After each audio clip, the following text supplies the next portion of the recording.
Bien, el programa doctoral nos servía a nosotros, nos sirvió para hacer facultad. Para hacer facultad hacia adentro, usando también y sirviéndonos de las muchas relaciones que la facultad tiene hacia afuera. Pero al mismo tiempo también entendimos, cuando accedimos al decanato de la facultad, que existe una facultad fuera de la facultad. Y no me refiero a las relaciones umbilicales que la facultad puede tener con otras facultades, en otros departamentos, en el ámbito, digamos, de la ciencia académica, sino intentar destacar también la existencia de una facultad nuestra que está fuera de la facultad desde el punto de vista interno. Todas aquellas personas que salieron de la facultad, que se formaron en nuestra facultad y que para nosotros, al menos desde nuestro punto de vista, y creo que es un punto de vista cuando se habla a gran altura, compartido, hacen facultad fuera de la facultad. Bien, intentamos, a través del foro de la facultad, abrir nuestro centro a las aportaciones de otros ámbitos del derecho, de los ámbitos de la práctica del derecho, de aquello que Radbruch decía que eran las trincheras del derecho. Y dentro del foro de la facultad, un viejo proyecto que teníamos en el decanato era el abrirlo de una forma explícita, expresa y clara al ámbito de la abogacía, a lo que tantas personas identifican que es el derecho. Cuando en general hablamos con personas que no se dedican a lo nuestro, todos nos perciben como abogados, aunque no lo seamos, aunque esta ciencia nuestra, este conjunto de disciplinas, nos permiten hacer muchas otras cosas, pero se nos identifica con la abogacía. Es decir, la figura del abogado se ha convertido hasta cierto punto en la quinta esencia de lo que es el jurista. Sobre esto podríamos hablar mucho, pero en cualquier caso lo que no se puede hacer es negar esa realidad. Bien, este proyecto en concreto dentro del foro de la facultad, que lo que busca es abrir la facultad a esa exterioridad, a ese afuera cercano de la práctica del derecho en todos sus ámbitos, está consagrado, está pensado y dedicado para traer aquí expresamente a grandes abogados de nuestra ciudad.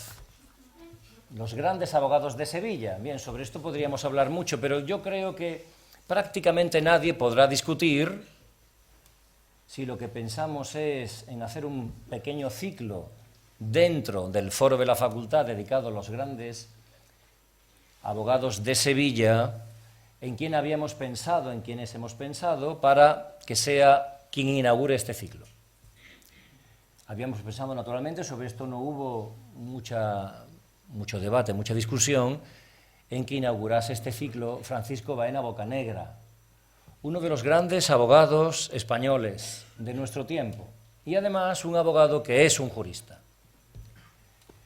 Bien, tiene la palabra Ana Luque, vicedecana de Prácticas Externas y de Másteres, que es la que verdaderamente ha montado toda la, digamos, toda la estructura de este ciclo, para presentar a nuestro invitado de hoy. Cuando quiera, compañera. Con la venia, señor decano. Queridos compañeros, queridos alumnos, señoras y señores, es verdaderamente una satisfacción, una gran satisfacción presentaros hoy este ciclo, estas jornadas de los grandes abogados de Sevilla. Jornadas que se organizan, como ha dicho nuestro decano, por el foro de la Facultad de Derecho y en colaboración con el Instituto de Estudios Cajasol, a quienes queremos expresamente mostrar nuestro agradecimiento en nombre del decanato y, por supuesto, de toda la facultad. No cabe duda sobre decir que el interés de este ciclo, esta jornada, es tremendo y muy en especial para nuestros alumnos que cursan el máster de abogacía. Pero creo que también sobra decir que el interés rebasa a los alumnos del máster de abogacía, solamente hay que mirar al auditorio, y que, bueno, pues prácticamente la mayoría de los alumnos y profesores de esta casa han mostrado un interés tremendo por venir esta tarde a escuchar al ponente que nos acompaña y que va a inaugurar la jornada. Don Francisco Baena Bocanegra, yo creo que no necesita prácticamente presentación. Es más, el decano me pidió que fuera breve a la hora de presentar su currículum, porque si no nos quedaríamos aquí, yo creo que toda la tarde, hablando solamente del extenso currículum lleno de éxitos, éxitos profesionales y éxitos también en el ámbito investigador y académico.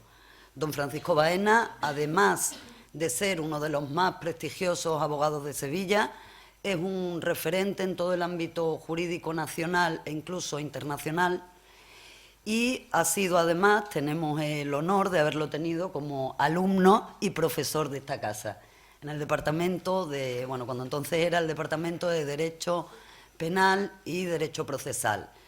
Don Francisco Baena no ha dejado, desde luego, al lado su labor científica e investigadora por dedicarse a la abogacía, y es autor de innumerables publicaciones y artículos científicos. Es además miembro numerario de la Real Academia Sevillana de Legislación y Jurisprudencia y miembro de honor de la academia más antigua, la Real Academia de Legislación y Jurisprudencia de Granada, aparte de otras muchísimas reales academias de todo tipo, concretamente varias reales academias de jurisprudencia en diversos países de Latinoamérica, como Colombia, Bolivia o México.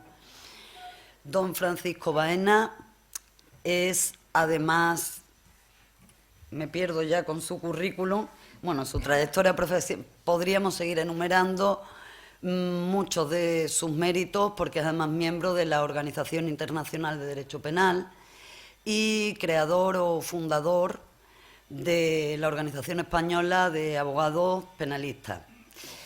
Entre sus muchos éxitos profesionales sabemos todos que ha sido abogado defensor en casos muy mediáticos que creo que presentan muchísimo interés para todos los que estamos presentes. Todos recordaremos su defensa en el caso Arni, en el caso de los ERE, o con algunos futbolistas también muy mediáticos como Rubén Castro, ¿no era?, del jugador del Betis, y muy recientemente como defensor de la acusación, como defensor del acusado en el doble crimen de Almonte.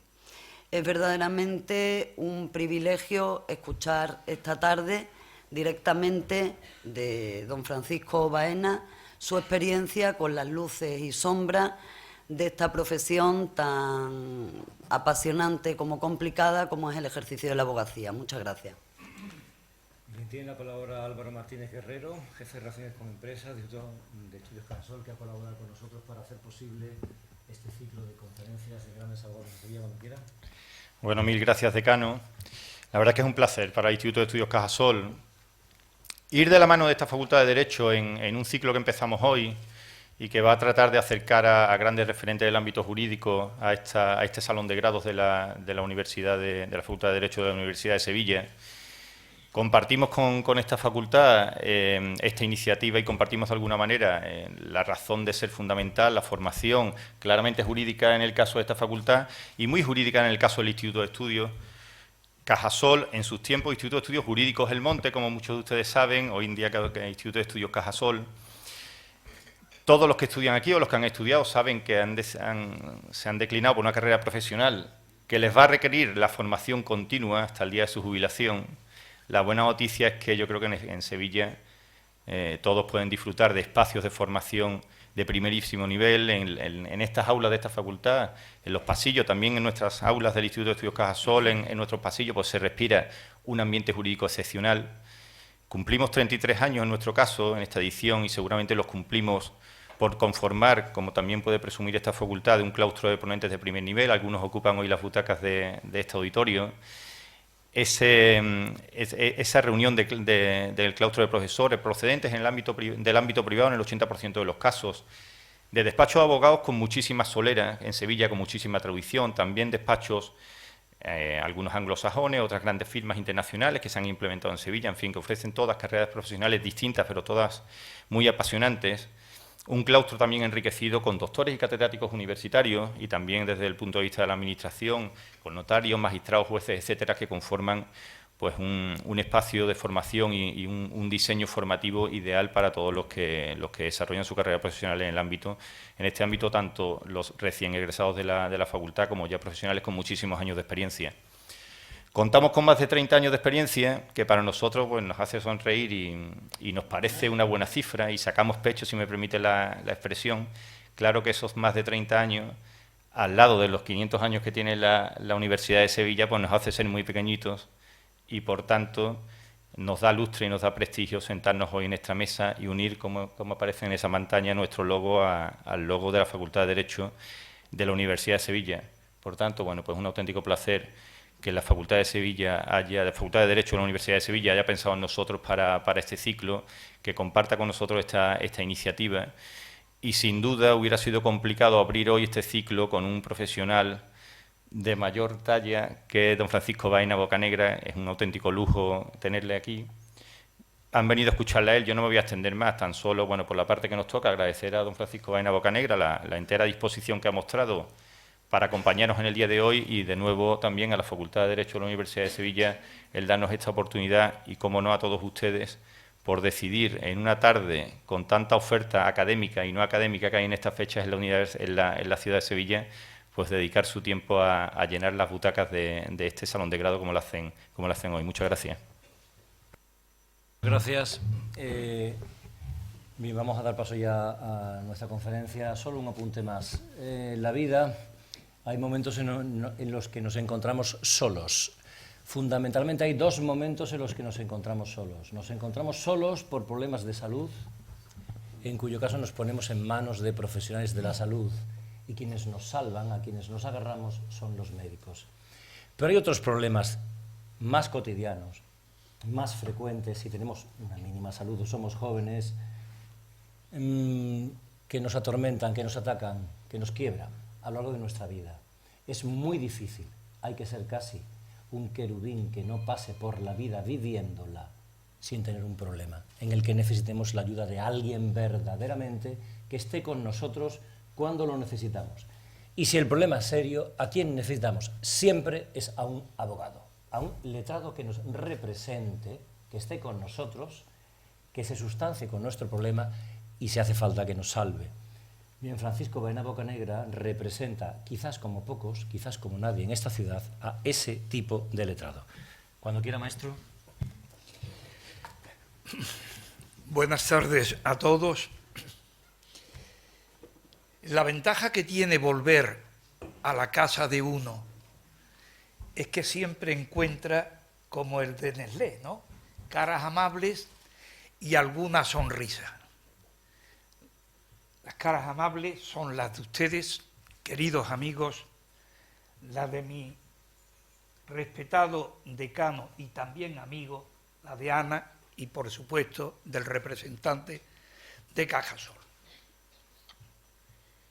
La lágrima la pondría yo, porque me veo rodeado no solo de grandes amigos, de compañeras y compañeros, sino, lo que es más importante, en el recinto universitario, ver las caras de los que vais a ser la inmediata legión que va a sustituir, renovar a la guardia de abogados que estamos aquí.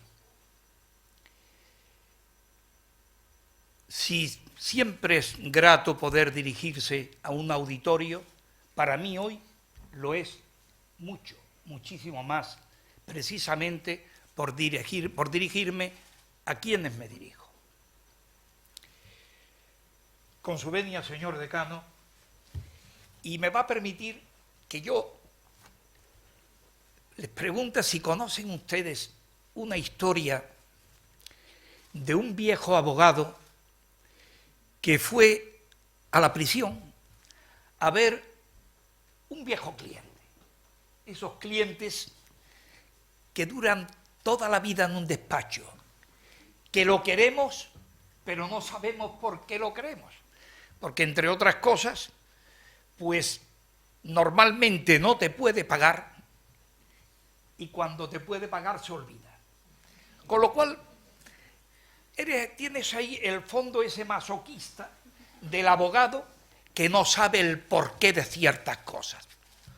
Ojalá, y la charla que yo les voy a dirigir a ustedes sirva para entrar en ese mundo, en ese arcano del abogado que a veces es tan poco conocido.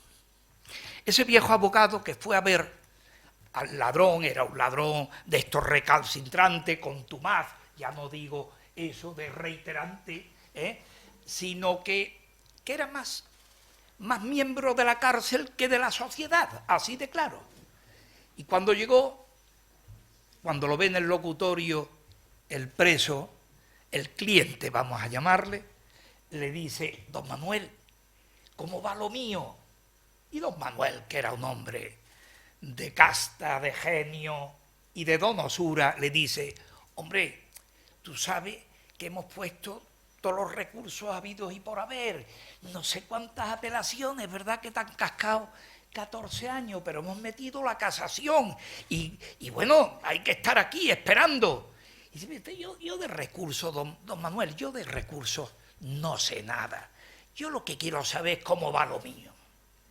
Y ya el abogado se ve entre la espada y la pared, pero tenía recursos. Y le dice: mira, lo tuyo ir va bien, va bastante bien. Pero si te puedes escapar, va mejor.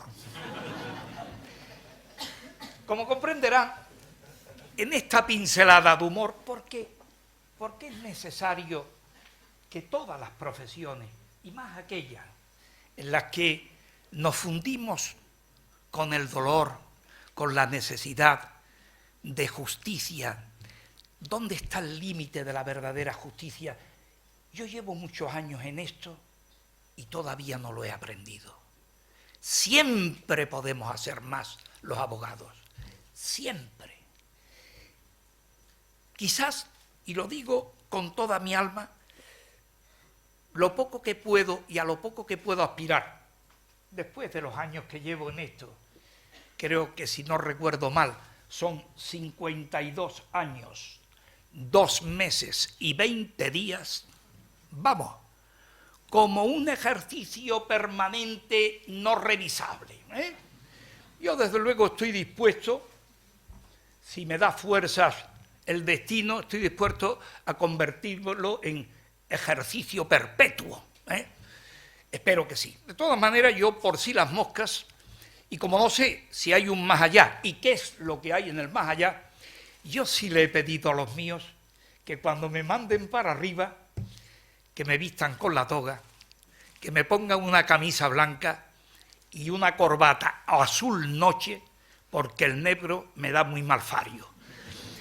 A lo mejor allí arriba me dan la oportunidad. Mire,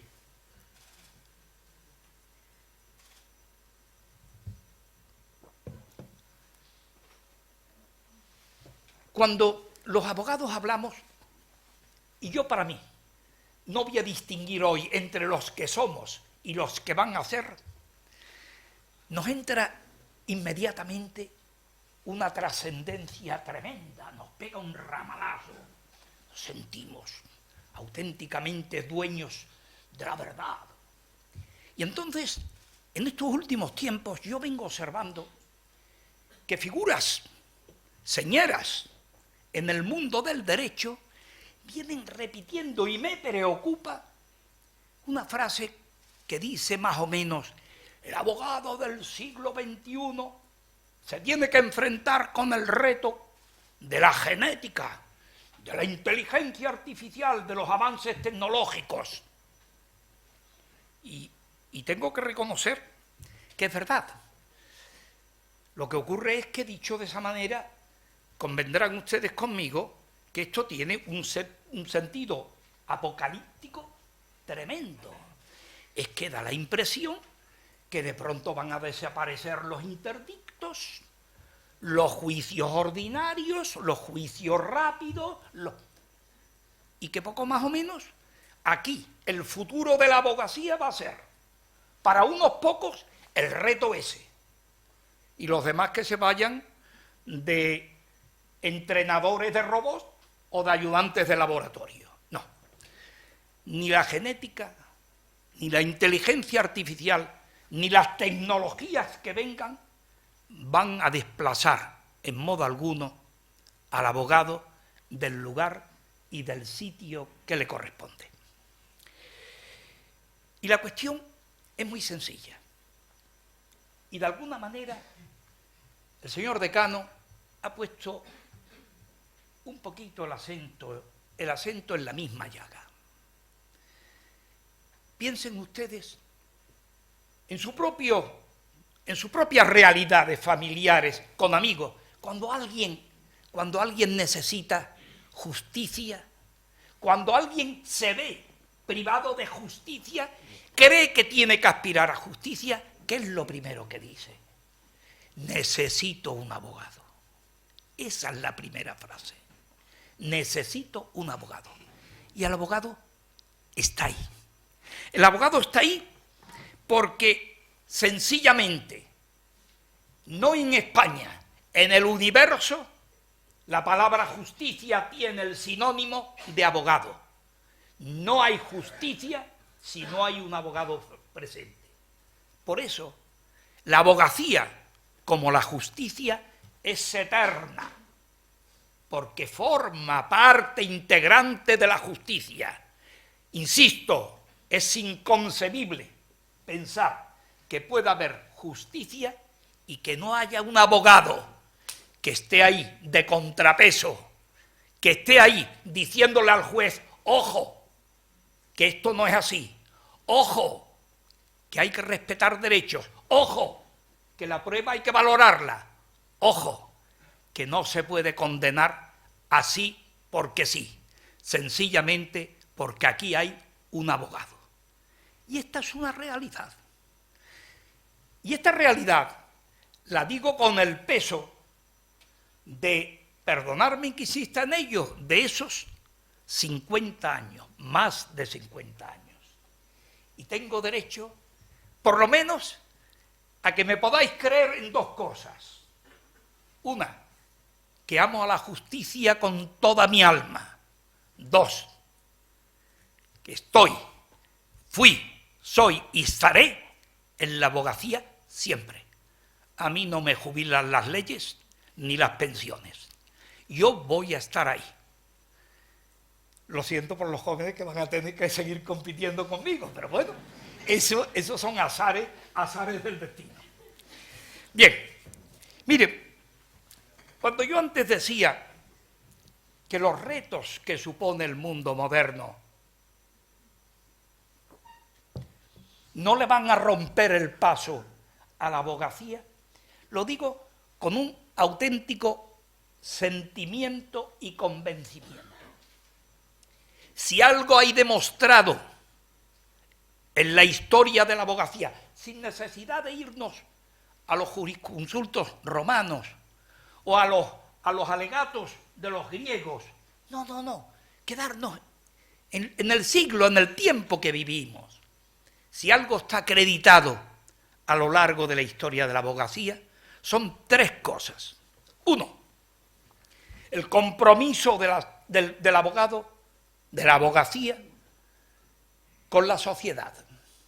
Dos, la adaptación que ha demostrado en todo momento a la realidad presente que tiene. Y tres, si ustedes se paran a pensar, y ya lo irán, sobra que se lo recuerda a mis compañeros, magníficos abogados que hoy me están acompañando aquí, si algo llama la atención en ese acto supremo que es el juicio, si algo llama la atención es que quien pone la imaginación es el abogado. El juez aplica la ley. El fiscal se apoya en la ley. Y en un sistema como el nuestro, regido en la fase preparatoria por el principio inquisitivo, nos guste o no nos guste, lo digan los preámbulos de las leyes o no lo digan, y que lleguemos a la fase del juicio oral, dominados por el principio acusatorio, tendrán ustedes que convenir conmigo que a veces salir de esa mordaza de legalidad solamente se puede hacer con imaginación. Pero ojo, esto no es cuestión de contar el cuento de la buena pipa al juez. Para tener imaginación hay que tener formación. Esta es la asignatura pendiente del día a día del abogado. Ese es el primer artículo que en el decálogo de la actuación diaria del abogado tiene que cubrir y cumplir. Como pueda, sacando tiempo de donde puede. Yo le tengo pavor, os lo digo con toda mi alma, de una visión del abogado que se está extendiendo en el día de hoy, en el que determinados ribetes, determinados datos de su perfil hablan de yo quiero trabajar de 9 a 20 horas, de las 9 de la mañana a las 20 horas. Ese ya es largo, ¿eh? Y es difícil hacerle comprender que el abogado vive para la abogacía, que el abogado vive para la justicia, que en esta profesión solamente se puede estar si se ama por encima de todo a la justicia, porque si no se ama, mejor es que uno se vaya donde uno pueda. Curiosamente, estamos hablando desde que he empezado, estoy hablando del abogado, he hecho referentes de necesidad, he hecho brindis de ese amor, que si no tengo acreditado a estas alturas, pues ya me contarán ustedes, pero en un país tan conceptualista como es esta España que nos toca vivir, ¿realmente la sociedad sabe lo que es un abogado? Mire, si se van ustedes al diccionario de la Real Academia, verán ustedes inmediatamente que la definición que le pueda dar de lo que es un abogado, bueno, satisface premisas mínimas. Licenciado en Derecho que ofrece profesionalmente asesoramiento, que ejerce la defensa de las partes en procesos judiciales o en procedimientos administrativos. Esta es la 22 edición del diccionario de la RAE. Si se van a esa especie de Biblia que tenemos los abogados, que es el Estatuto de la Abogacía, pues viene a repetir más o menos conceptualmente esa definición, añadiendo algo que para mí es muy importante, y es aludir a la libertad y a la independencia del abogado enmarcado en que presta un servicio público. Pero sigo diciendo, sigue siendo insatisfactorio.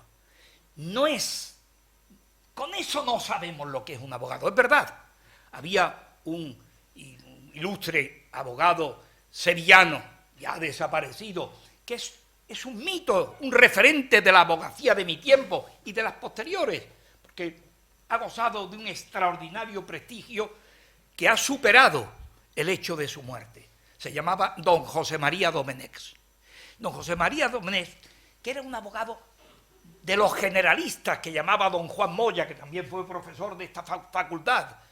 Su discurso de ingreso es un canto en la Real Academia Sevillana de Legislación y Jurisprudencia, es un canto al abogado generalista. Pues ese abogado generalista, que era don José María Domenech, le permitía decir, después de muchos años de profesión, le permitía decir: hay tantas abogacías como abogados. Y es verdad, no hay dos abogados iguales. Yo puedo enseñar a los compañeros que vienen a mi despacho, pues a que le enseñe, yo puedo enseñar poco, por lo menos a saber patear los juzgados, por lo menos, ya con eso me doy por satisfecho. Pero cuando se quedan en el despacho y cuando se van, ellos hacen la abogacía que les sale del alma, porque de eso sí doy yo garantía. El que ha estado a mi lado siente la abogacía como yo, o más que yo, con pasión, amándola por encima de todo. Y ese es mi mayor orgullo. Pues bien, don José María Domenech decía una verdad: hay tantas abogacías como abogados, porque cada uno lo vemos de una manera. Pues bien, si no me sirve la definición de la RAE, si no me sirve el concepto que el Estatuto General de la Abogacía ofrece, ustedes me van a permitir que yo rescate una sentencia que ha cumplido ya 90 años. No es conocida. Una sentencia de la Sala Primera de lo Civil del Tribunal Supremo que me voy a permitir leer y que, por supuesto, están a disposición de ustedes, la tienen en las colecciones legislativas y en Internet, etc. Mire, dice la sentencia. Empezaba como entonces se escribían las sentencias, con el famoso gerundio del considerando, que es lo más difícil de escribir poniéndolo por delante.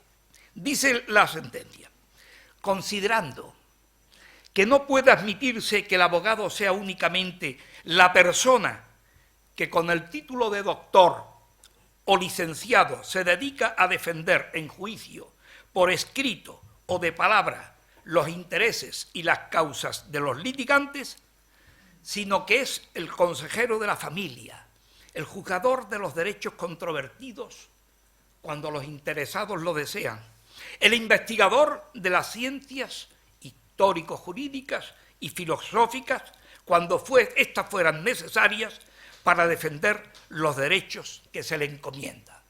Y remata con una postilla excesivamente poética, pero que era fruto de aquella época. Y dice, es el apóstol de la ciencia jurídica que dirige a la humanidad y hace a ésta desfilar a través de los siglos. Sé que es un poquito cursi. También piensen ustedes que se escribió en el año 30, hace 90 años.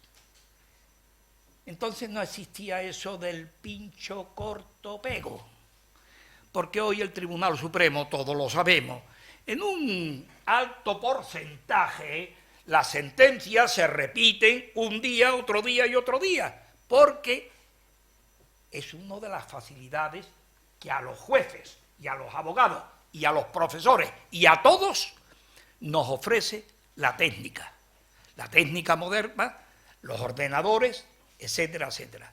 Pincho, corto y pego. Esta sentencia ni tiene pincho, ni corto, ni pego. Tiene literatura jurídica. Vuelvo a insistir, con su brindis, con el brindis ese final, pues a la poesía, si ustedes quieren. Pero es que el derecho sin un poco de poesía y sin un poco de humor, ¿creen ustedes que se podría soportar? Sería imposible. Bien, por eso yo antes le decía a ustedes, y se lo decía poniendo todo el énfasis en ello, que la abogacía como la justicia es eterna porque no se puede concebir la justicia sin abogacía. No hay justicia verdadera si no tiene la presencia necesaria del abogado. La esencia del abogado, no lo duden ustedes, es ser promotor, iniciador y defensor de la buena justicia. Miren, y esto quiero que ustedes lo comprendan, hay leyes buenas, o dicho de otra manera, las leyes deben de ser justas.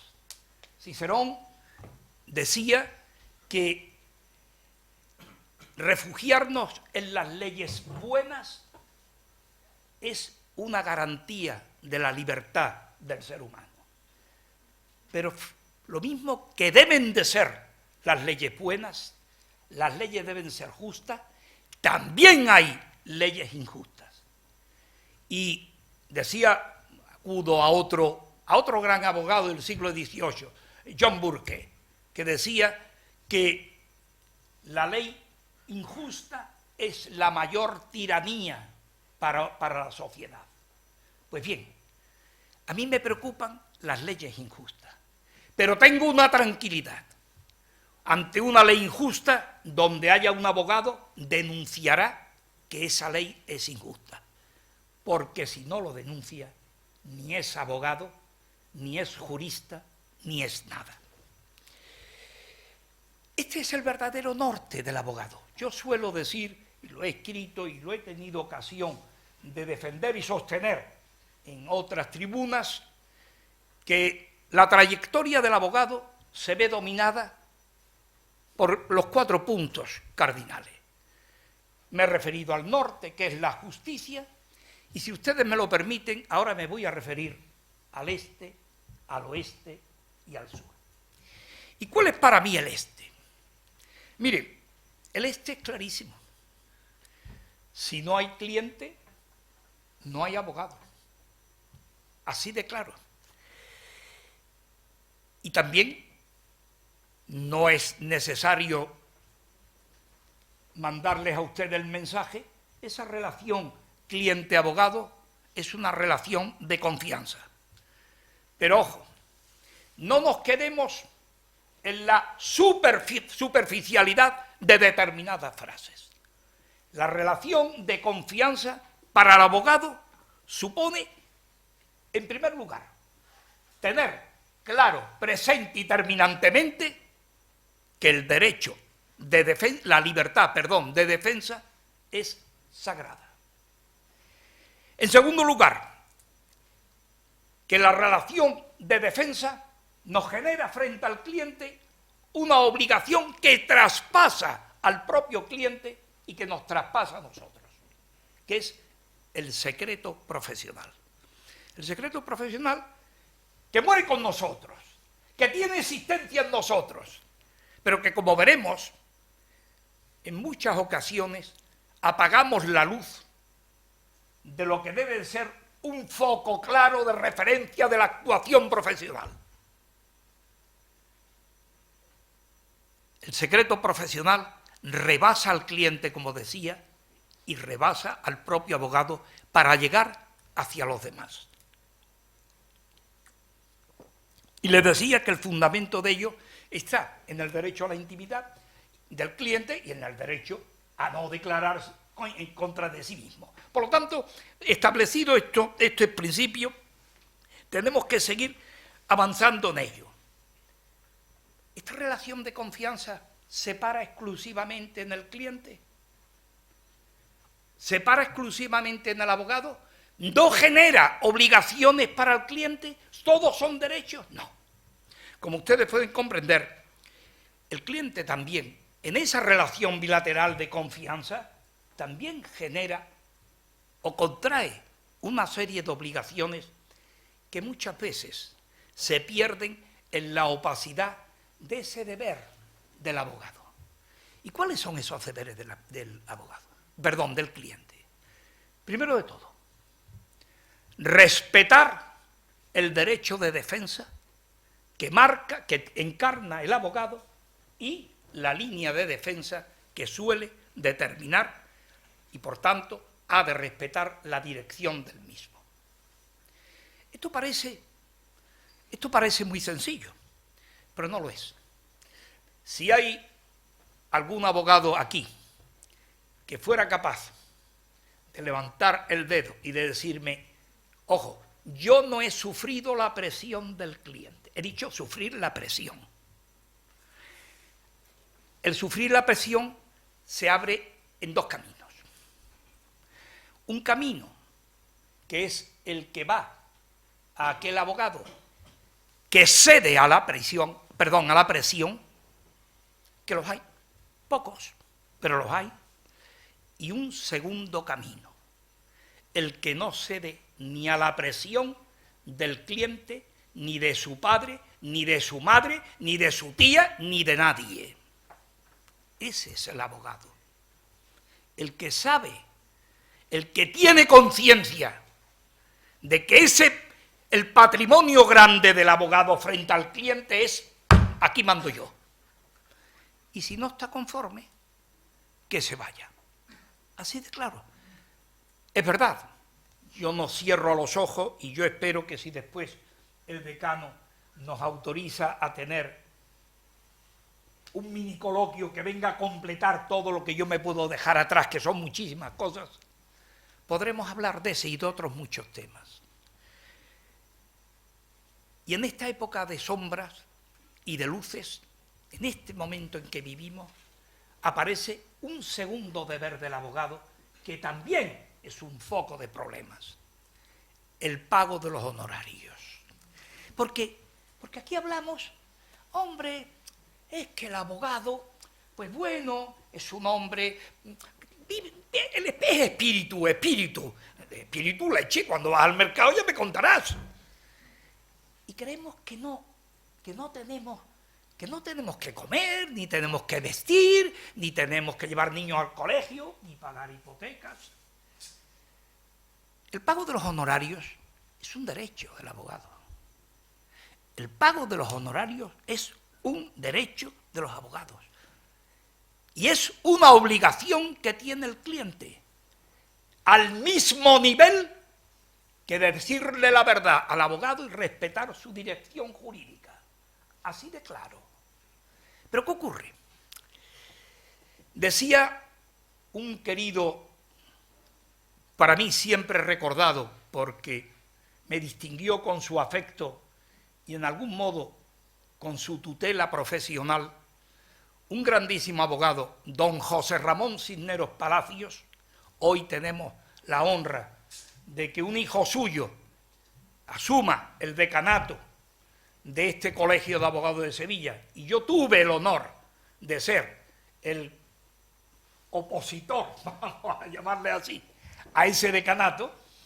Pues don José Ramón, por cierto, querido decano, y yo tengo que reconocer, que tengo que decir, no reconocer, que esta misma tarde he recibido un mensaje de don Óscar Cisneros, diciéndome que obligaciones profesionales le tenían fuera de Sevilla, pero que estaba aquí conmigo y estaba con nosotros, y yo se lo agradezco porque sé que va a ser un buen decano.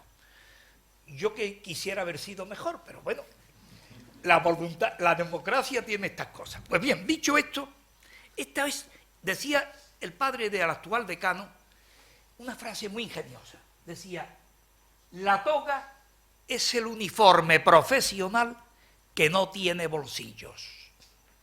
La dijo don José Ramón Cisneros. Su mujer no la dijo, ¿eh? Por algo sería. Y yo, que soy menos romántico que don José Ramón Cisneros y mucho más prosaico, miren, yo tengo mi teoría y se la voy a iluminar a ustedes, porque si algún día se ven en esa tesitura, que sean ustedes capaces de reaccionar. Miren, los abogados genéticamente, es un gen que tenemos, no sabemos valorar nuestros servicios. Es una cosa muy curiosa. Hablas con, sobre todo la gente joven, cuántas llamadas recibimos, y gente no tan joven. Oye, maestro, hay algunos que me lo dicen así, yo te lo agradezco, decano, pero bueno, eso es lo que te da un concepto de viejo, que ya se me quitan las ganas de decir que esto no son canas, que son rubios, no, son canas, dicho ya de una vez y para siempre. Pues bien, esa es una pregunta, ¿y esto cuánto se puede cobrar? Y yo digo siempre, se puede cobrar lo que tú vales, lo que tú has estudiado, lo que tú has dedicado de tiempo, lo que tú has entregado de tu vida al cliente. Yo cobro mucho. Y quiero que quede claro, no porque me llame Baena Bocanegra, yo cobro mucho porque doy mucho de mi vida al cliente. Y yo lo que les pido a todos es no que sigan mi ejemplo, que tomen nota de lo que digo, con eso hay bastante. Porque además voy a decirles algo que a nadie se le oculta, pero que hay que repetir, incluso a los abogados que hoy aquí, muy superiores a mí en calidad, hasta en años menos, claro. Y es que esas cosas, eso de... A mí me preocupa mucho el abogado que dice, yo tengo en la calle tropecientos millones de euros, de pesetas, de lo que queráis. Me preocupa mucho. Yo tengo muy poquito. Muy poquito. Yo fuera muy poquito. Pero hay 3 reglas que son de oro y que en mi despacho se aprende desde el primer día que ese novato llega y dice que me he estudiado esto y he hecho este pequeño informe, y yo digo inmediatamente, valóralo. Y hay que valorarlo, claro, hay que aprender todo.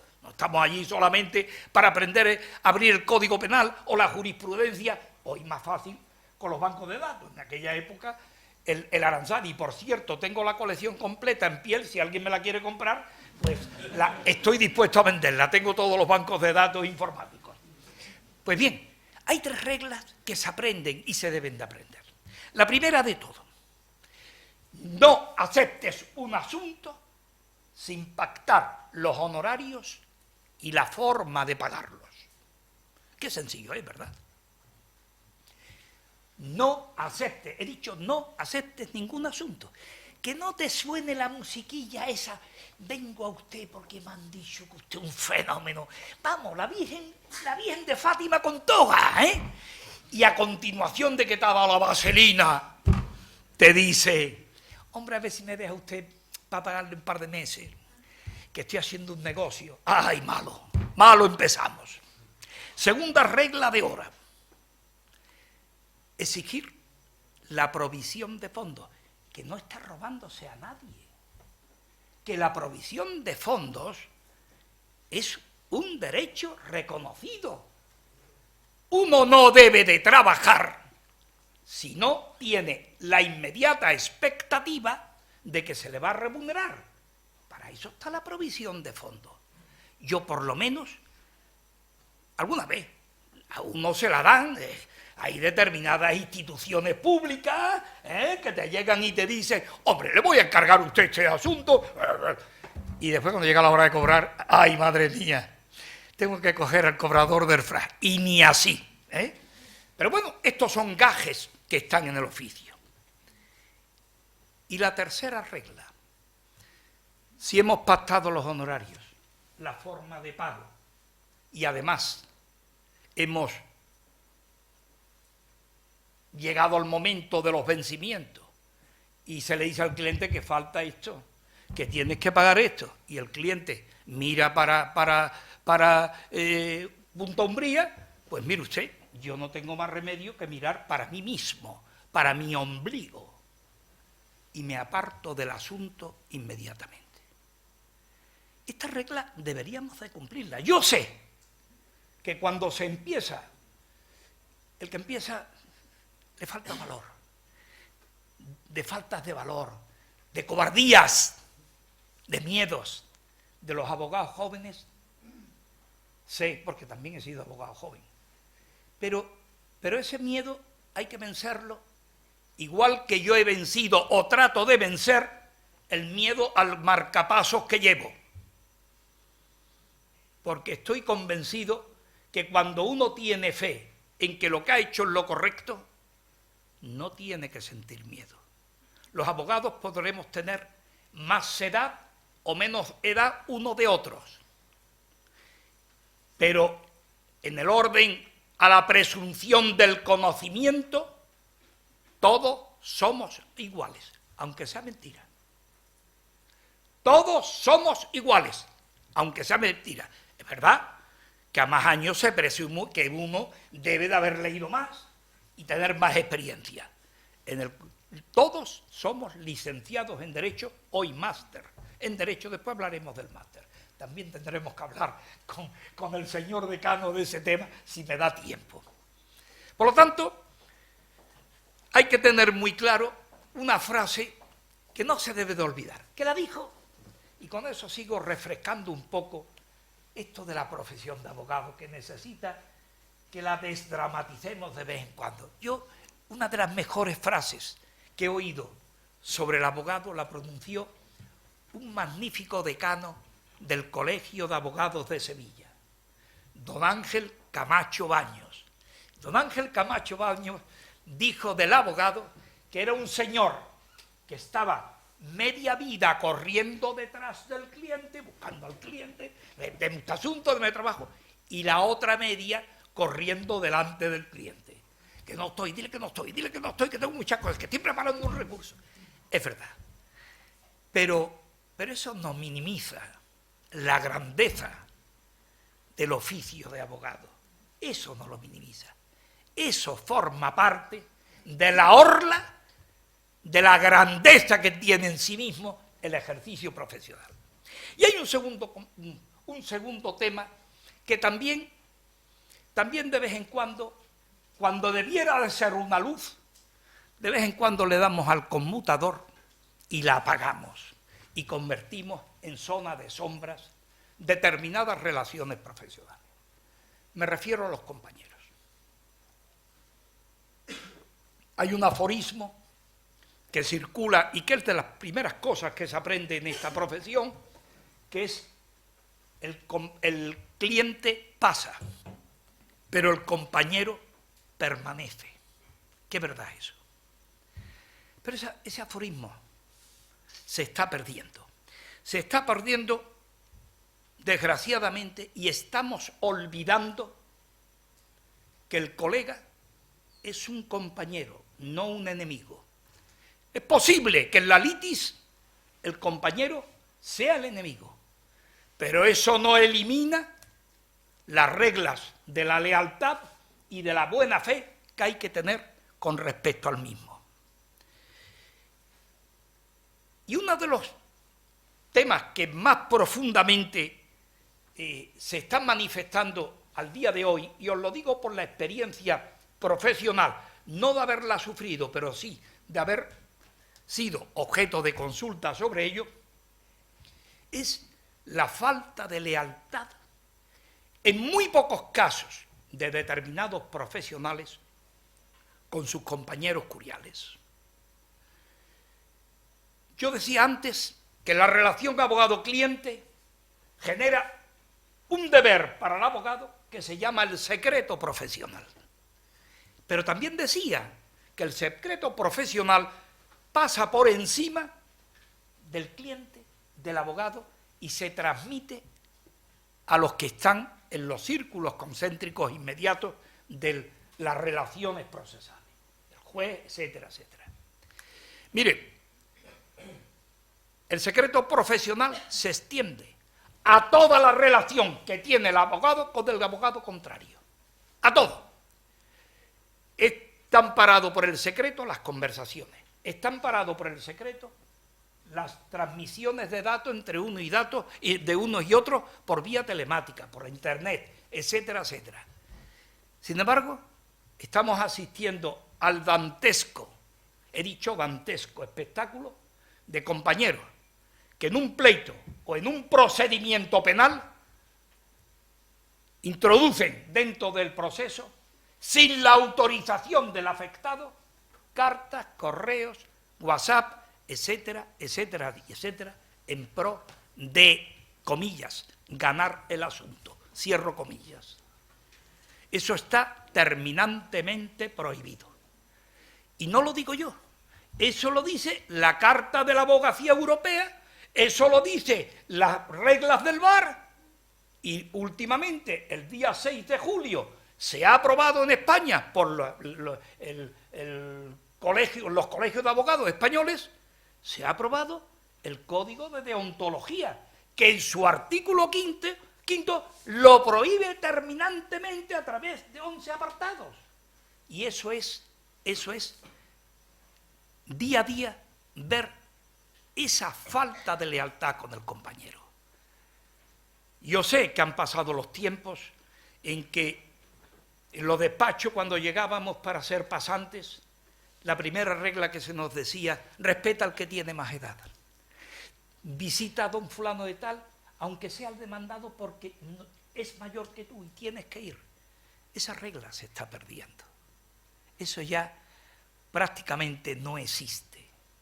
Estamos perdiendo el respeto a lo que es la autoridad moral y jurídica del compañero que tiene más edad. Estamos fundiendo uno de los principios en que se fundamenta la relación del abogado con las partes, con las restantes partes, con el juez y con las demás partes en el proceso. La falta de lealtad. Un abogado desleal no es abogado. Podrá poner en la tarjeta que es abogado. Moralmente, no digo la palabra que me merece. Y cierro ya. el cuarto punto cardinal. Miren ustedes, yo no miro a los jueces, yo no miro a los clientes, voy a mirar en ese sur, he visto el este, el norte, este y oeste, en ese sur pongo al propio abogado. Muchas de las sombras, muchas de las oscuridades que se producen en el transcurso de la historia vital profesional de un abogado, sobre todo en su primera época, vienen de sus miedos, como antes decía, de sus temores y hasta de sus cobardías. Pero hay que tener muy claro que en esta profesión no se puede estar si no se la ama, si no se le entrega todo lo que uno tiene. Y ese amar supone también asumir que en nosotros tienen que estar vigentes los principios que la rigen. El principio de la independencia. No puede haber libertad de defensa si no hay independencia. El principio de la dignidad. La primera dignidad es la del propio abogado. Un abogado ante el desafuero de un juez no puede pegar un puñetazo a la mesa y diciendo hasta aquí hemos llegado, querido amigo. Porque el abogado está a la misma altura que el juez, con la obligación de respeto a la autoridad, pero obligación de respeto que es recíproca. También tiene derecho el abogado a que se le dé su lugar y su sitio. No es ese el ejemplo que desgraciadamente presenciamos. Les cuento una minúscula anécdota de hace 6 días, en una videoconferencia. El juez, la persona que, el imputado, el sospechoso, ahora sospechoso, no sé si es mejor llamarle sospechoso que imputado, pero bueno, lo dejamos ahí. Estaba muy nervioso, el hombre se equivoca, dice, no le voy a contestar, solamente le voy a contestar a mi abogado. Y el consejo que yo le había dado era que contestara al juez. Bueno, el pobre ya se repone y dice al juez. Y cuando el juez le hace las preguntas que tuvo por conveniente, él contestó en la forma que habíamos preparado, que para eso soy el abogado. Y cuando terminó de contestar, pues me dice el señor letrado, perdón, el letrado tiene alguna pregunta, y digo, señor, ninguna. Pues parece que me cagué en su madre y en su padre, porque saltó como un rayo para decirme, el tratamiento con el que se tiene que dirigir a mí es el de ilustrísimo señor. Yo puse cara de póker, miré para el techo, lo que pensé no se lo digo a ustedes porque ustedes están pensando lo mismo, de modo que no se lo cuento. Pues bien, mire, en esas reglas yo me voy a centrar, en esos puntos cardinales, me voy a centrar en la independencia. La independencia del abogado es la clave de bóveda de ese deber, derecho de defensa. Y el abogado tiene la obligación de blindar, proteger y preservar el derecho de defensa, su independencia, porque ahí está la madre absolutamente de todo. Si no tenemos independencia, no podremos valorar, no podremos decidir y no podremos accionar en la forma que tengamos por oportuno.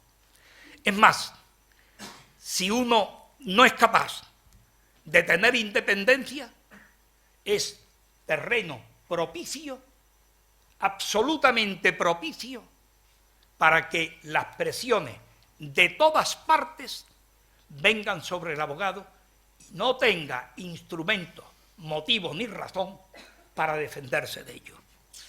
Yo antes hablaba de la formación de los abogados. Se dice que hoy se observa en la abogacía joven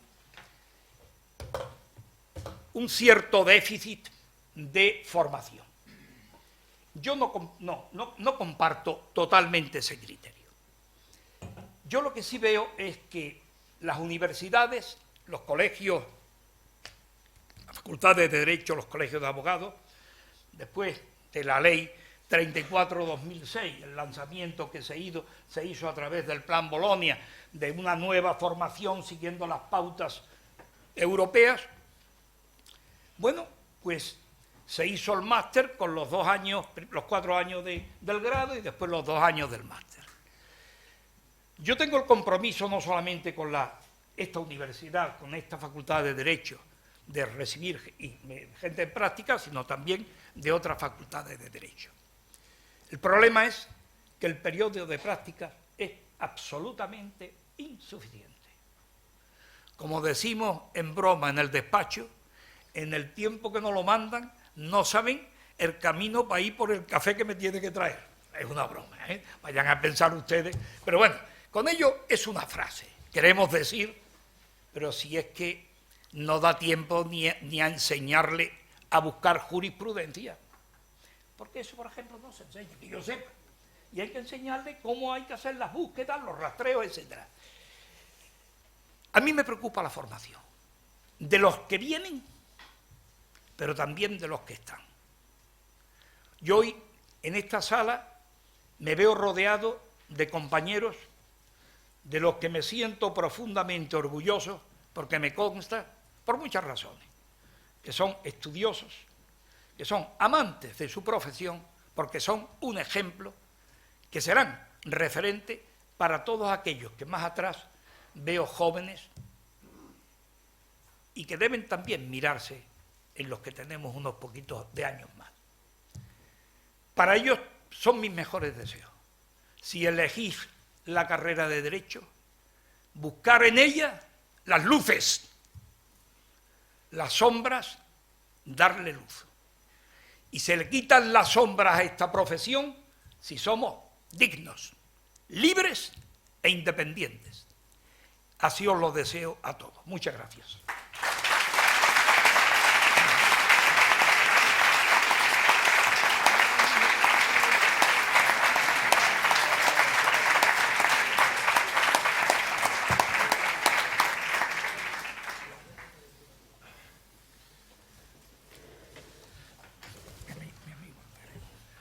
Bien, en los ámbitos académicos, en cualquier ámbito libre, suele ser recomendable, incluso desde el punto de vista ético-preceptivo, salvo que el protocolo no lo aconseje o la ocasión no lo aconseje, y no es el caso, pues abrir un turno de debate o de coloquio, de intervenciones. Tenemos un rato más en que esto se puede hacer. Bueno, a mí mismo me han suscitado muchas cuestiones de interés, como romanista, como jurista, incluso como ciudadano, la estupenda intervención de nuestro compañero, de nuestro maestro, nuestro amigo Francisco Baena Bocanegra. Bien, si alguien quiere hablar, debería hacerlo ahora. En los ámbitos académicos, además, esto se hace de forma ordenada. Por tanto, si alguien quiere hablar, me traigo incluso las gafas para poder visualizar el rostro. Bueno, pues alguien que quiera intervenir puede levantar la mano y, bueno, pues puede suscitar cualquier cuestión que le parezca oportuna y debe hacerlo ahora o ya callar para siempre.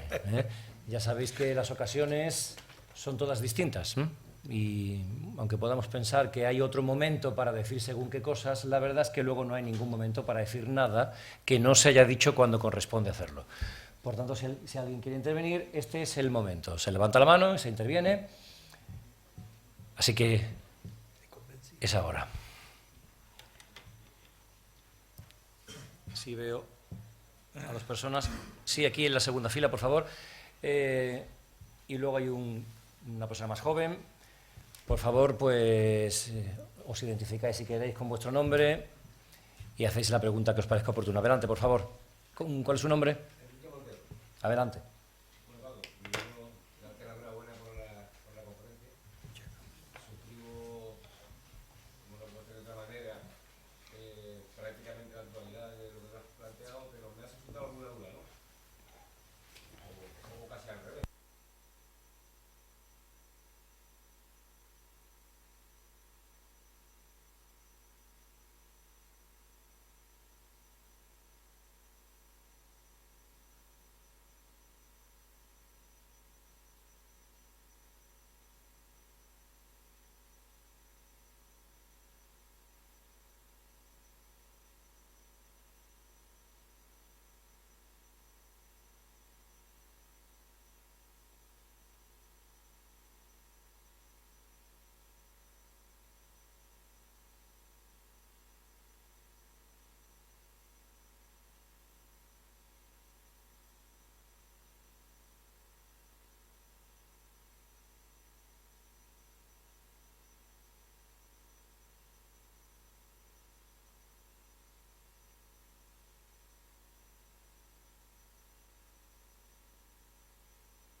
Yo te tendría que decir que posiblemente tú estés en el acierto, pero tu acierto no lo comparto. Yo cuando me refiero al abogado, creo que en tu despacho, en vuestro despacho, en vuestro excelente despacho, hay abogados que puede ser que se vayan a las 8 de la tarde y puede ser que lleguen a las 10 de la mañana, pero los conozco. Yo soy abogado de 24 horas y afirmo que algunos de ellos, y si quieres te doy nombre, así le sube el soldado, afirmo que son abogados de 24 horas y los conozco. Algunos, he de reconocerlo porque ha pasado por mi despacho hace ya mucho tiempo, otros porque a ti te consta la relación fluida que profesionalmente tengo con vosotros, conozco a los jóvenes que están en vuestro despacho y creo, Enrique, te puedo decepcionar, pero creo que los que conozco, y algunos están por esta sala, piensan como yo. Esta profesión se ama, se da todo. Yo he sufrido mucho en esta profesión, pero me ha compensado todo lo que me ha dado, porque me ha dado todo lo que he buscado. El dinero viene por añadidura, ya lo digo que no lo he dicho en la charla. El abogado, si es medianamente listo, viene el dinero por añadidura. Pero yo creo en el abogado que se acuesta después de poner los correos. Pero cuando llega a la cama dice, me parece que lo que he dicho en el correo número 3 no está bien dicho. Mañana lo reharé. Yo me levanto y lo rego. Soy abogado de 24 horas. Pero a lo mejor yo soy el equivocado. Ya lo he dicho. Yo no sé hacer otra cosa. Yo sé de algunos que hay en tu despacho que tienen la satisfacción, aparte, de que son unos cocinillas fenomenales. Yo ni eso. Abro el frigorífico para adentro. Ya me contarás.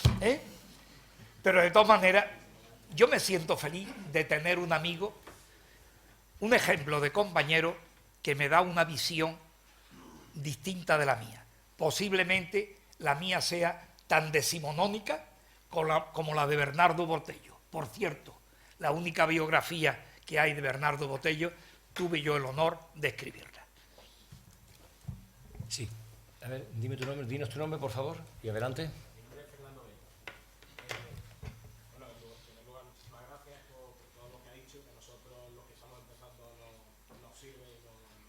Sí, pero no las cojas mucho, que si no voy a tener enemigos. Haz el favor, hombre, no las vayas a coger al pie de la letra. Yo lo que le quería preguntar, sobre todo, que sé que usted se dedica a la jurisdicción penal, sobre todo a asuntos penales, y que son mediáticos, me gustaría oír su opinión, qué opina acerca de este fenómeno que venimos presenciando.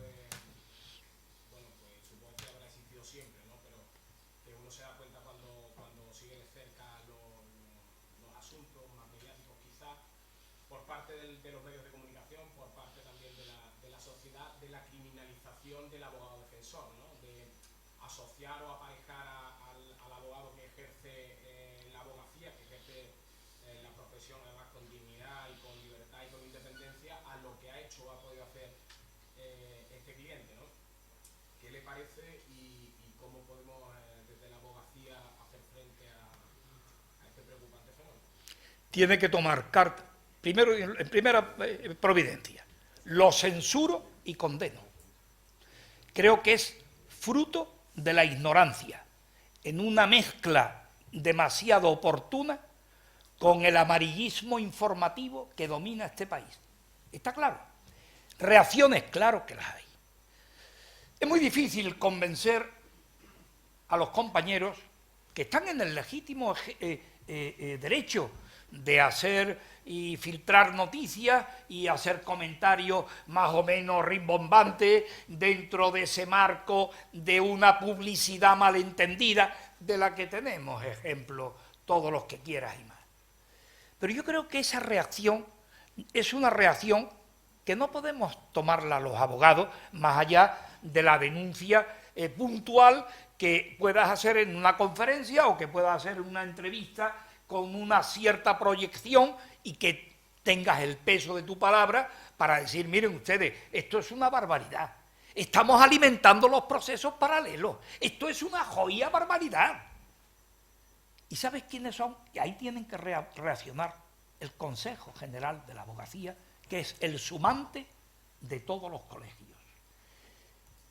Pueden tomar las iniciativas también, están en los estatutos colegiales de todos los colegios de abogados, pueden tomar las iniciativas ante fenómenos localistas los propios colegios de abogados. Pero también hay algo que nos olvidamos. Yo todavía me estoy preguntando por qué en determinados asuntos no toma parte inmediata el Ministerio Fiscal. No me estoy remontando a los jueces, que también pueden. El Ministerio Fiscal. Yo estoy sufriendo, pues no es sufriendo porque me va muy bien el asunto, pero encuentro enfrente una acusación particular que cada vez que, vamos ya por el tercer archivo, pues cada vez que se produce un archivo nuevo, pues alá, rueda de prensa, declaraciones a todo bombo. Usted no habrá oído declaraciones mías en el tiempo de un juicio, jamás. De Baena a Bocanegra, jamás. Miento, una excepción, el caso Arni, en que por voluntad de todos mis compañeros yo fui portavoz durante los 6 meses de juicio. Yo jamás. Después yo hablo lo que tenga que hablar, siempre que el cliente me lo autorice. A ver si nos enteramos. Nosotros no somos dueños del cliente, tampoco somos propiedad del cliente, pero sí tenemos que contar con la autorización. Pues en este caso concreto, cada vez que monta, hace 5 días, he mandado a la Fiscalía de la audiencia que fuere los libelos que han hecho, en el que, bueno, ya a mí me han dicho ahí perro judío, pasa que uno ya pasa de estas cosas. Pero me consta que ha hecho mucho daño en la Fiscalía, sobre todo a los jóvenes fiscales que están llevando ese asunto, y que, por cierto, lo están llevando muy bien. Todavía no han caído en las redes de otros cuerpos especializados de la Fiscalía que lo saben todo. No voy a decir nombres ni apellidos. ¿Sabe usted cuál ha sido la reacción, mi querido colega? Mirar para Punta Umbría. Yo he hablado personalmente con el fiscal jefe. Yo este es un ejemplo que estáis dando que hace perder las esperanzas de sentirse amparado. No lo digo yo, lo dice el Estatuto del Ministerio Fiscal, ¿eh?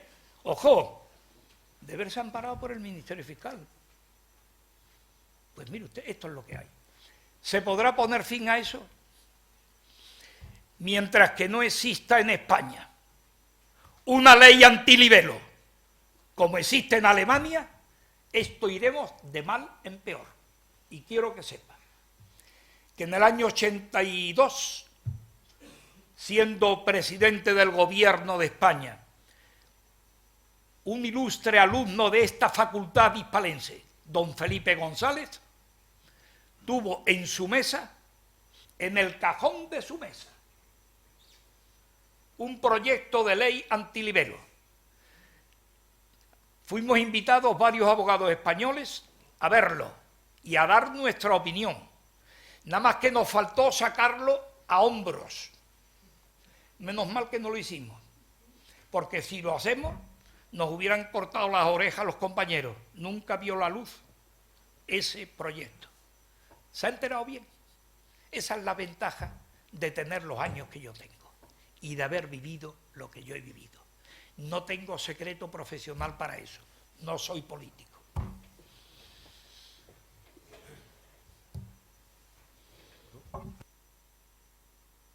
Sí, soy Isaías Pérez Saldaña y quiero esta noche en primer lugar agradecerle a Paco, conmigo, básicamente conmigo, su conferencia, porque realmente yo que no soy un hombre de leyes, pero nací en un juzgado entre sentencias, recursos,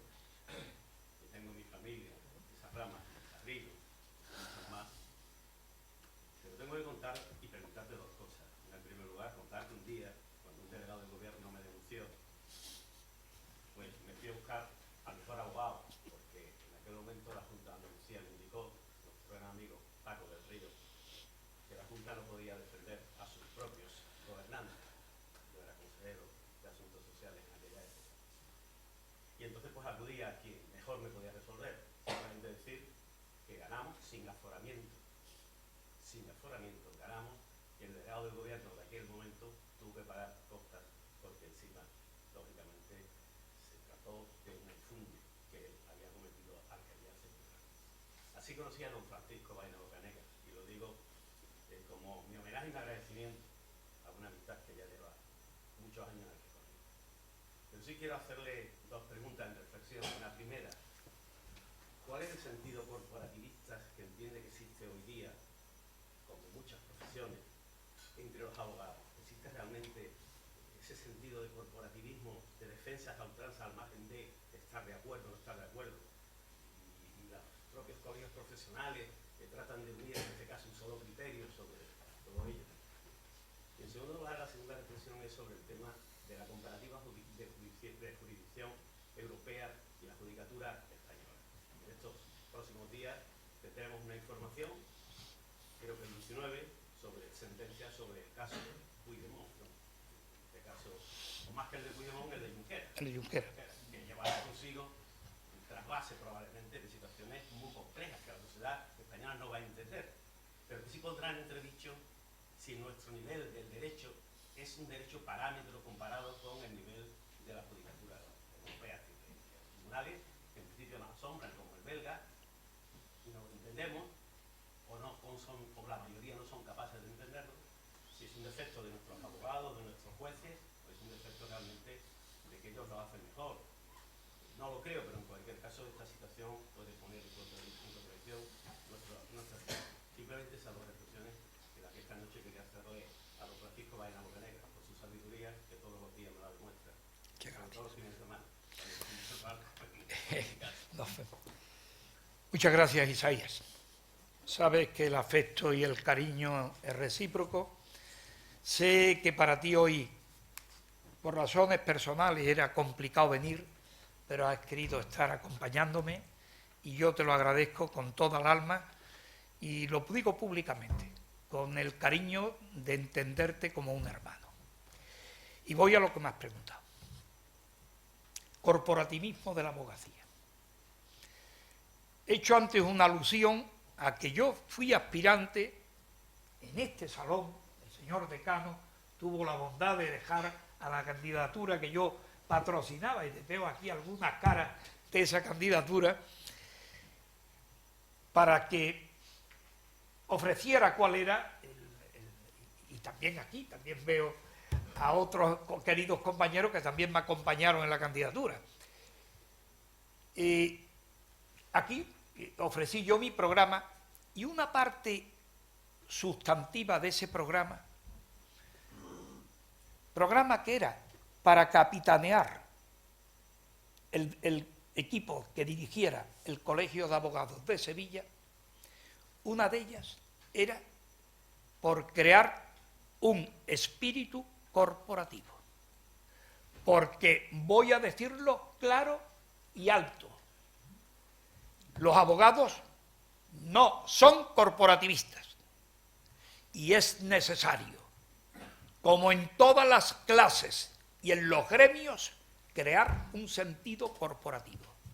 Yo confío, y también con la misma solemnidad y altitud de voz y de criterio, que el actual decano va a tomar esa bandera, que es una bandera importante y que nosotros protagonizamos como algo sustancial, de lo más sustancial de nuestro programa. Segunda pregunta. Me preguntas por la justicia belga. Bueno, yo la justicia belga no la conozco, lo confieso. He tenido en varias ocasiones, no en Bélgica, Estrasburgo, y sí que he visto cómo se funcionan en estos tribunales. Cuando aquí nos quejamos de una justicia politizada, nosotros somos niños de primera comunión para lo que hay por ahí arriba. Yo estoy preparado, como mero lector, para esperarme de Puigdemont y de los demás que la justicia belga nos escupa a la cara. Estoy preparado. Si la justicia belga responde a principios de justicia universal, tendrá que fallar. Que estas personas, guste o no guste, han delinquido y que vayan a los recursos que tengan que ir. Pero tengo el temor que nos van a poner una vez más colorados. Ojalá y me equivoque. ¿Alguna pregunta más?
¿Alguna cuestión más?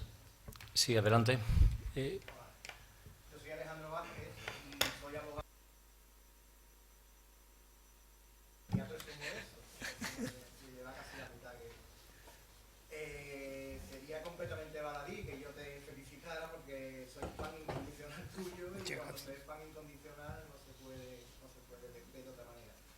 Pero bueno, viendo el título de la conferencia, las luces y las sombras, me ha venido aparte a colación de algo que has dicho con muchísima razón, de la relación abogado-cliente, de la independencia que debemos tener en la dirección jurídica de un asunto. Pues resulta que, como tú bien sabes, hay dos tipos de clientes, porque yo los considero clientes a los dos. El cliente que entra por la puerta y le tienes que pedir previsión de fondo, y otro que te lo turna al colegio, que es cliente del turno de oficio. Para mí son los dos clientes. Pero es verdad que hay muchos clientes que se presentan en el despacho o gente por la calle y te preguntan: ¿tú eres abogado de oficio o abogado de pago? Y yo tengo que decir siempre: yo soy abogado, independientemente de quién resuelva la cuestión de mis honorarios.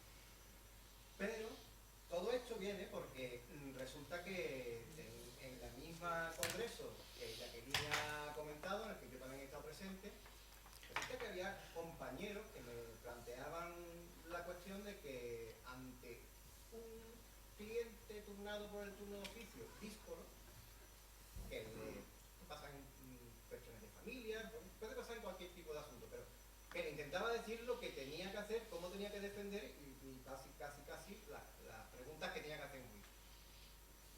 Entonces decían los compañeros que no podían renunciar a la defensa de eso. Y yo, qué barbaridad.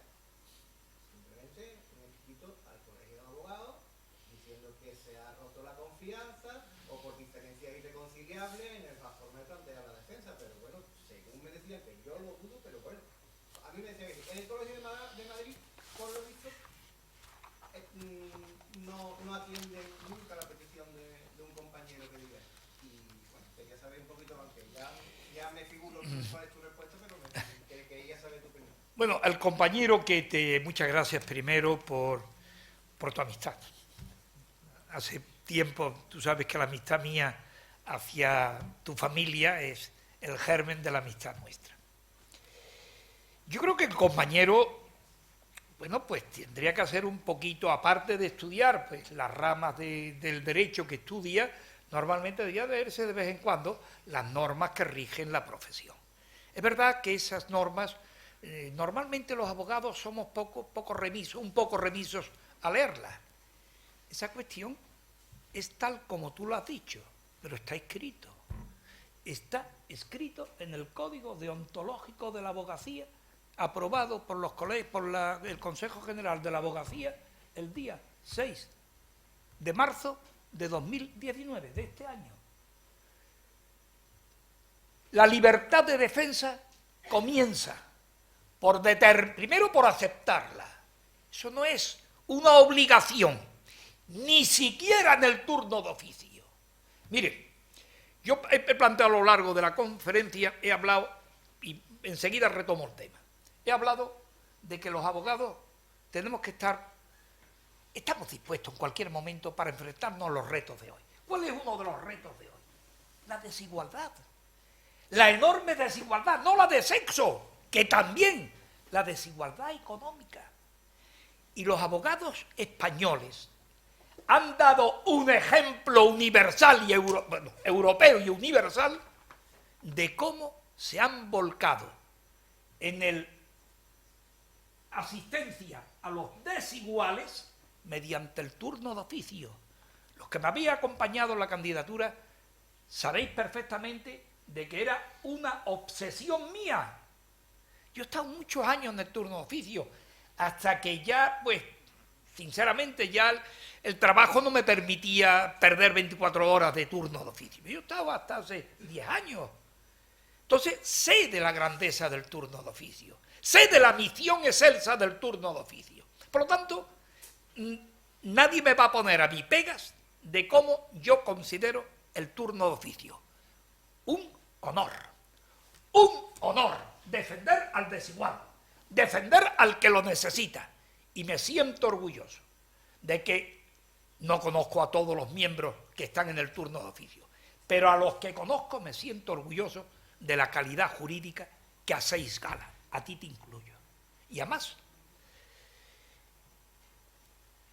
la libertad de defensa supone, primero, aceptar el asunto. Segundo, tener el monopolio de la dirección jurídica. Tercero, vigilar tu independencia, blindar, he dicho yo en la conferencia, blindar tu independencia. Ni se puede permitir que el cliente, más allá de que te haga la consideración, hombre, mire usted, señor Vázquez, podríamos llevar de testigo a mi primo que sabe lo que pasó, que eso no es, eso es un ofrecimiento a decir, y usted, ¿por qué no pide la solución? Porque yo estoy más ahora perdido. Eso me lo han preguntado a mí, ¿eh? Eso me lo han dicho a mí. Claro, la carcajada que solté, imaginaros. Como el tío insistió, le dije a la puta calle. Esto, la independencia supone que nos hacemos responsables, ni más ni menos que de la defensa de una persona. Me da igual el ámbito civil, el ámbito penal o el administrativo. Es tu derecho. Y como es tu derecho, y tú tienes que defender tu libertad y tu independencia, en el momento que el cliente no la respeta, tu obligación, he dicho obligación, en el Código de Deontología se configura como obligación. Tu obligación es, me abstengo de seguir defendiéndolo, busca usted otro abogado. Y se le da cuenta al colegio de abogados del turno de oficio. Y no pasa nada. ¿Pero qué estamos hablando? O sea, que estas ideas las tenemos que manejar claramente, claramente, que no hay aquí nada. Yo sí recomendaría, y esto sí lo digo, hoy día hay una estructuración, mejor o peor, de los turnos de oficio en los colegios de abogados. Sé que en Sevilla se está haciendo un enorme esfuerzo por mejorarlo. Eso es bienvenido porque eso va en la eficacia del servicio público que prestan. Pero habría que dar cuenta de esas cosas inmediatamente. Eso que tú has dicho, un escritito, un doble escritito. Uno al juez y otro al colegio de abogados. Punto. Ese es así quedarás tú completamente, vamos a llamar, con comillas, salvado de responsabilidad. Y también está previsto en el Código de Deontología. No sé si es satisfecho tú. Llevamos cerca de 2 horas. Última pregunta. Bien, yo simplemente quería hacer una reflexión. A mí me preocupa, y con eso ya concluimos, y en fin, pues naturalmente con lo que quiera decirme al respecto nuestro invitado de hoy, a mí me preocupa una cosa que percibo, no desde las trincheras del derecho, sino desde esta almendra nuestra en que nos asomamos de vez en cuando un poco a ver, ¿no?, la realidad de fuera, ¿no?, esta almendra nuestra de la universidad. Pero yo sí percibo como ciudadano, como jurista universitario, una creciente desafección por lo que hacemos y lo que significamos como juristas, una cierta desafección por lo que es el derecho. Como si el ámbito que cultivamos desde perspectivas distintas fuese crecientemente para el común de nuestros ciudadanos, en un ámbito además democrático, donde el acceso, al menos potencialmente, a la cultura, a la información, pues es muy evidente, muy directo, como si lo que hacemos configurase desde perspectivas distintas una especie de mundo esotérico, casi mágico, casi irreductible, casi inaccesible. Y cada vez cosas que fueron en su momento histórico, bueno, indiscutibles adelantos, como la separación del derecho y la moral, la creación de un derecho técnico, de un derecho complejo, lleno de matices, que respondiese a problemas que son todos complicados. Estas cosas que fueron indiscutiblemente adelantos históricos en la antigüedad y desde luego también en nuestra época, en nuestra cultura, hubiesen terminado por configurar un poco, por producir una especie de alejamiento, de lejanía, de desafección del ciudadano, del destinatario, en definitiva del usuario del derecho, porque usuarios de derecho somos todos. ¿Qué podemos hacer? ¿Qué deberíamos hacer todos los que estemos dispuestos a hacer algo, modestamente cada uno, desde la acera en la que nos enfrentamos al derecho?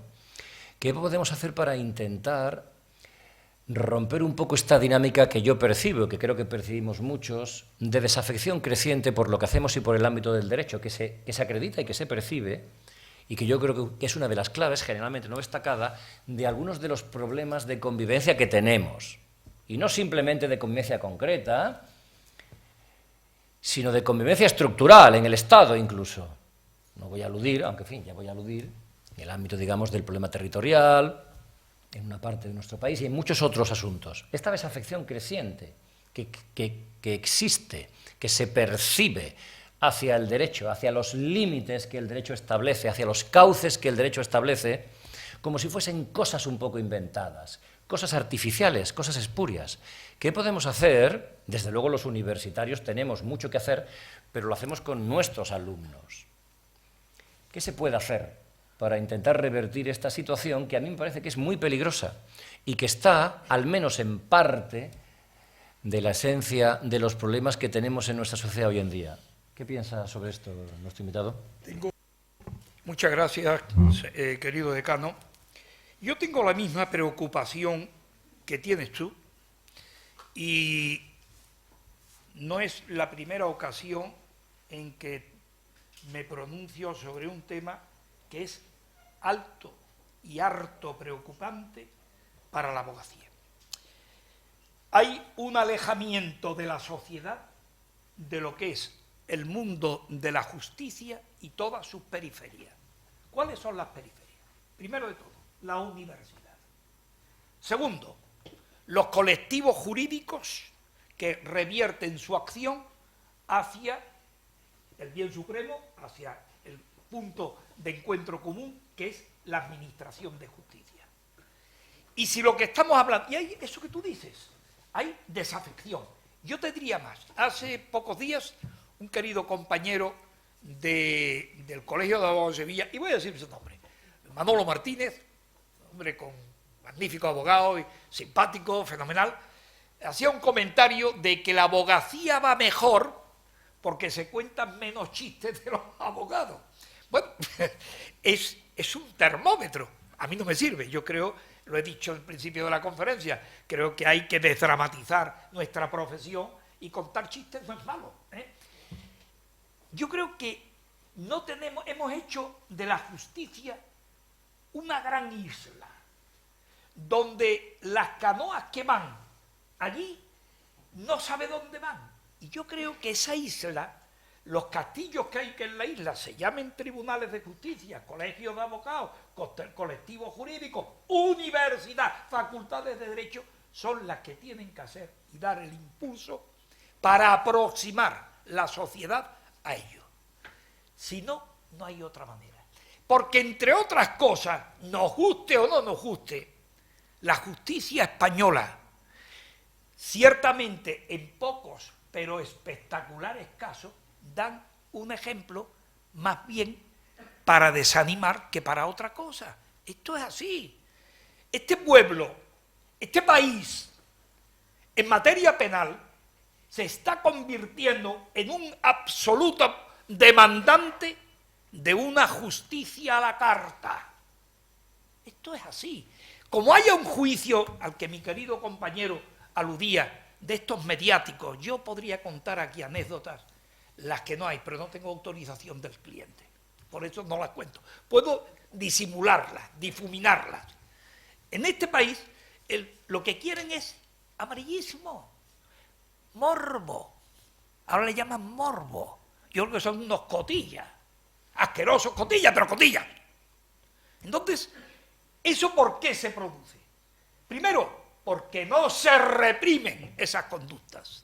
Segundo, porque todos los colectivos estamos incumpliendo ese deber de aproximar la isla a tierra, tender puente. Y en eso la llamada es, insisto en ello, la universidad, la justicia y los colectivos que están circundantes a lo que es el bien supremo, la justicia. Y este tema, algunos de mis compañeros que tuvieron, y algunas de las personas que me escucharon a lo largo de la campaña electoral, fue un caballo de batalla, porque soy consciente del tremendo daño que esto causa. Jueces que hoy dicen una cosa y mañana dicen otra. Jueces que dicen, ahora vamos a ver, ahora todo en este país va a ser manada. ¡Oh! Y ponemos todo en manada. Yo no sé cómo vamos a salir de este fregado. Yo sé que estoy derivando de lo que tú me estabas preguntando. Pero a lo que me quiero referir es que con este ejemplo que está dando la justicia, y con pocas voces que se levanten, salvo que sean aquellas que buscan esa justicia a la carta, estamos haciendo un flaco favor. Y si no, a mí que me lo cuenten, que se lo cuenten, que nos lo cuenten a los abogados de los ERE. Los demás son pamplinas. Y sin embargo, somos conscientes que este no es el camino. La justicia es un bien excelso. Y eso lo sabemos nada más que cuando llegamos a un tribunal y estamos defendiendo de esa, le piden nada más que 2 años, le piden 2 años y 2 meses, 2 años, y sabemos que como el dedo del que manda diga, 2 años, usted puede tener el privilegio de que lo pongan en libertad, 2 años, para la orden, y va al tío a prisión. Y tú dices, Dios, 2 años, 2 años cada uno de 365 días. Señoras y señores, yo no creo en la prisión. Hay una prisión que es una necesidad, la de aquel que no puede estar en la sociedad. Y todos sabemos a quiénes me refiero. Pero la prisión para personas que han llegado a eso que se llama el ámbito del derecho penal por conductas ocasionales del tipo que sean. ¿Dónde están los principios que deben de regir la prisión que están en la Constitución? Que me lo expliquen. Y se depende del dedo para arriba o para abajo. Para arriba o para abajo. ¿Esto es el circo? No, esto no es un circo. Esto es muy serio. Y esta reflexión que estamos haciendo aquí, los que sufrimos, construimos y hacemos justicia, sin embargo, no es una reflexión que hagan quienes son los primeros llamados a hacerlo. Los jueces. A mí me gustaría ver aquí jueces. No por oírme a mí. No por oírme a mí. Para que vengan a explicar en la universidad estos temas que estamos planteando. Así de claro y así determinante. Pero, ¿de qué sirve? Vayan a abogar, tiene ya muchos años, hombre, déjalo ya que siga. Si le dicen, maestro, ya está fuera de órbita. Pues no estoy fuera de órbita, señores. No me jubilo, no me da la real gana. Muchísimas gracias.